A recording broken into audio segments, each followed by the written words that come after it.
Day 4. Russia has stepped up its military advance as its troops enter Ukraine's second biggest city. Kharkiv is situated in the northeast, near the separatist-held regions of Luhansk and Donetsk, more than 400 kilometers from the capital, Kiev. Several military vehicles have been seen moving along a street in Kharkiv city centre. The regional governor says Ukrainian forces are battling Russian troops and warns civilians not to go outside. Russian forces have attacked oil and gas facilities, sparking huge explosions on the fourth day of its land, air and sea invasion of Ukraine. Troops are trying to take over the Vasilkiv air base. That's 40 kilometers southwest of Kiev. An oil depot there is on fire after being hit by a Russian missile.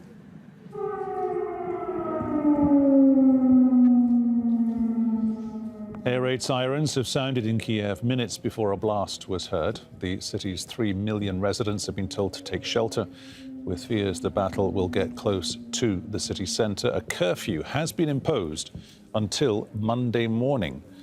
Hoda Abdelhamid joins us live now from Dnipro in eastern Ukraine. Hoda, just get us right up to date with all the main developments overnight your time. Well, in Kharkiv, I think that's where the most significant development happened in this part of the country. The Russians, according to the civil administrator, that some Russians light vehicles have managed to enter the city from the northeast. They also blew a gas pipeline, which would mean that many civilians would not have heating, and it is very cold at this time of the year. It seems that the city, from what we understand, is now surrounded from all sides by the Russians, and it's quite difficult also for civilians to get out of there, those who are trying to escape. Now, these are the early hours of the morning, and certainly we're going to hear a bit more a bit later from the civil administration there, but they were depicting quite a grim picture at this moment. And then if we move towards the capital, Kiev, it's under curfew since last night, Saturday, 8 p.m. until tomorrow, Monday, 8 a.m.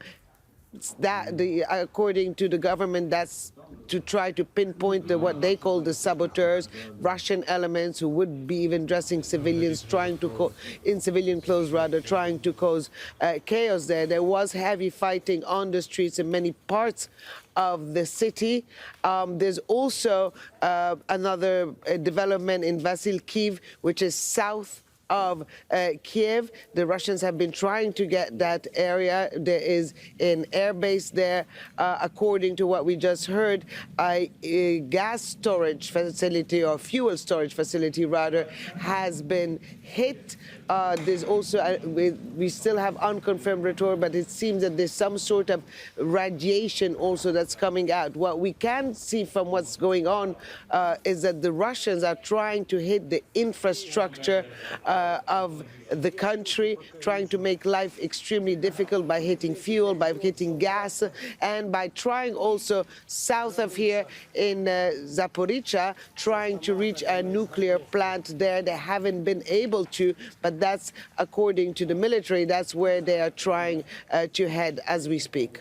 Is the calculation, do we think, Hoda, for the Russian military that Kharkiv is an easier target to go after because it's almost as far east as you can go before you bump into the Donbass region? Well, I think the calculation was also that Kharkiv is so close to the Russian border. It's about 40 kilometers from the Russian border.